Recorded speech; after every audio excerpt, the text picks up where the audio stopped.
გამარჯობათ. ბიბლია გვამცნობს, რომ ადამიანი თავისთავად არ გაჩენილა, რომ ადამიანი არის ნაკეთობა, ქმნილება, ოღონდ დაზიანებული ნაკეთობა. მოდით ნახოთ, რაში ვგავართ ჩვენს წინაპრებს. არის ხოლმე შემთხვევები, როცა ადამიანი ან თვალს დაკარგავს, ან ხელს დაკარგავს, მაგრამ შეუძლია ყავდეს ჯანმრთელი შვილები. ამ შემთხვევაში ადამიანის დაცემა ეს არ იყო მხოლოდ კონკრეტული ადამიანის დაცემა. ეს იყო ბუნების დაზიანება. აი წარმოიდგინეთ, ცალთვალა კაცს, რომ მხოლოდ ცალთვალა ბავშვები უჩნდებოდეს, ცალხელა ქალს, რომ მხოლოდ ცალხელა ბავშვები ებადებოდეს. მოდით ნახოთ, რაში ვგევართ ჩვენ წინაპრებს. იქნებ არც ვგევართ.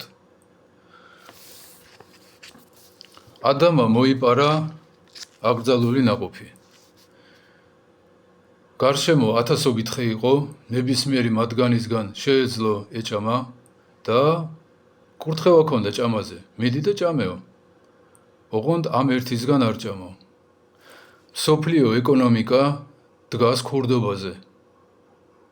ოღონდ კარგად შევფუთულ ლამაზ ქურდობაზე, აი თვალში რო არ მოხვდეს. რაღაცა ტარიფები ქვია, ანგარიშები ქვია, ეფექტური პროცენტი, აი ესე ლამაზად ფუთავენ და ჩვენ ყველანი ერთმანეთს ვპარავთ ხოლმე დროს, რესურსებს და ამას ეძახიან ეკონომიკას. მეგობარმა მითხრა, როგორ გადაახდევინეს კლინიკაში 750 ლარი ანალიზზე, რომელიც საერთოდ არ ჭირდებოდა. ამას მაინც ბევრი აქვს და ჩვენ კიდევ გვჭირდებაო. ხო და რახან სარქმეში ვერ ერკვეო და აჰ კიდეს. ევამ გადაწყვიტაო, რომ აკრძალული ნაყოფი პირველს ეჭამა. ადამსო დავიმორჩილებო, ეფრემ ასურს ასე უწერია. ჯერ მე გავხდები ღმერთიო, ადამს დავიმორჩილებო.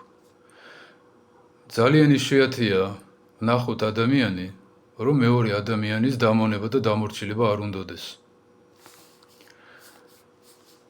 ადამმა გადაწყვიტა, რომ თავისთვის ყოფილიყო.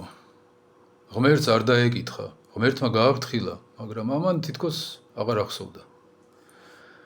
ადამიანები ღმერთს არ ეკითხებიან ხოლმე. აი სახარებაში რა წერია, აი დაუშვათ რაღაც პრობლემაა. აბა ღმერთმა რა თქვა ამ პრობლემის მოსაგვარებლად. არ ეკითხებიან ხოლმე. იმათ თავისი პასუხები აქვთ უკვე, გამზადებული.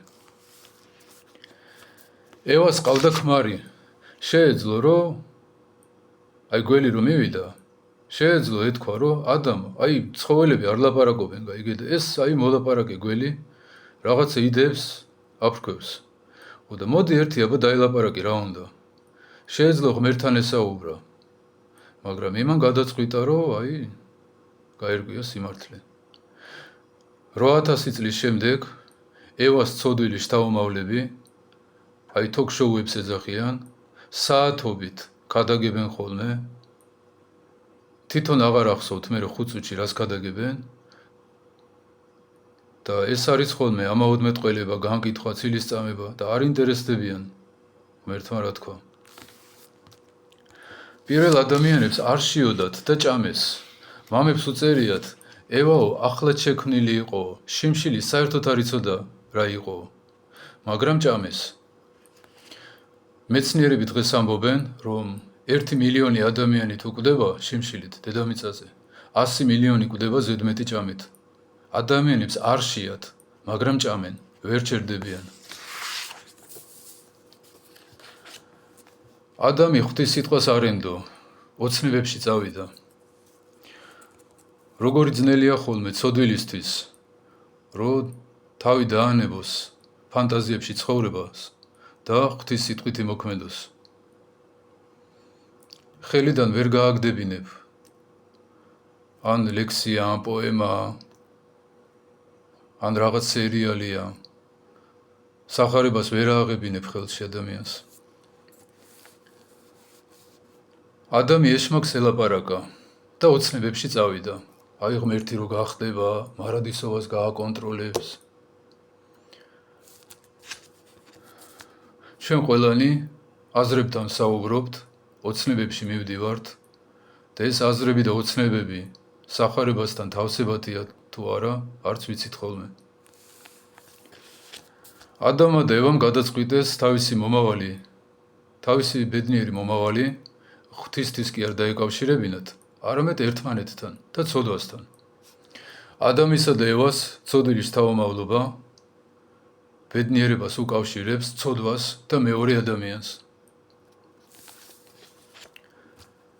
ბავშვობაში მუსიკას რო უმსვენდი, შევამჩნიე ასეთი ნიუანსი. ეს ხდება 80-იან წლების ბოლოს. კაცები სულ ქალებს უმღეროდნენ ხოლმე, ქალები სულ კაცებს უმღეროდნენ და ბავშვი ვიყავი და ვფიქრობდი, ნუ თუ მეთქი, სულ ერთმანეთს რო უმღერიან, ნუ თუ მეთქი სამყაროში სამღერი არაფერია. ნუ თუ ადამიანით შემოიფარგლება ეს ქვეყანა. ადამიანს რო უთხრა, რომ ვერასოდეს შესწოდავ, ვერასოდეს დალე, ვერასოდეს მოწე, ვერასოდეს იმრუშებ. ეს არის როგორც სასიკვდილო განაჩენი, ასე ჟღერს.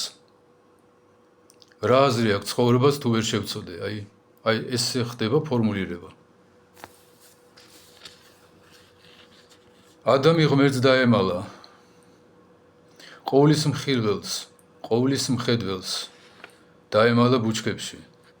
8000 წლის შემდეგ ადამის ცოდვილის თავმავლობა მიწიურ საქმეებში ემალება თავის მეუფეს. ხან რაღაცაა ხოლმე გასაყიდი, ხან რაღაცაა საყიდელი, წასაღები, წამოსაღები, სამსახურში აგვიანდება, ფეხის ტკივა, თავის ტკივა. ღვთისთვის არასცალიათ ხოლმე, თავისი მარადისობისთვის ვერ იცლიან.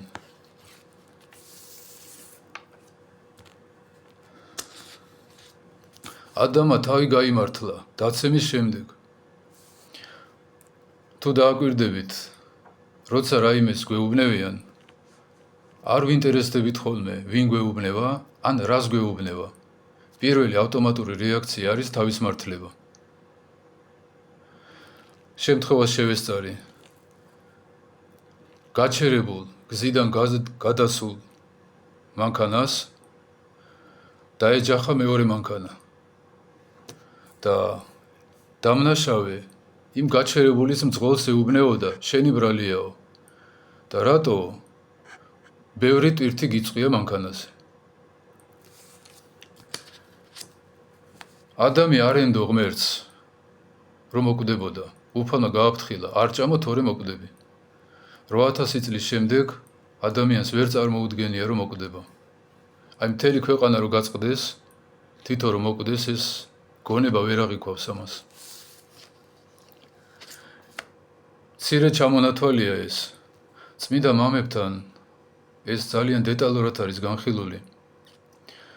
რაც მე წამიკითხია, რაც მე დავკვირვები ვარ. ერთ-ერთში მეორდება იმ პირველი ადამიანების საქმეები ჩვენში.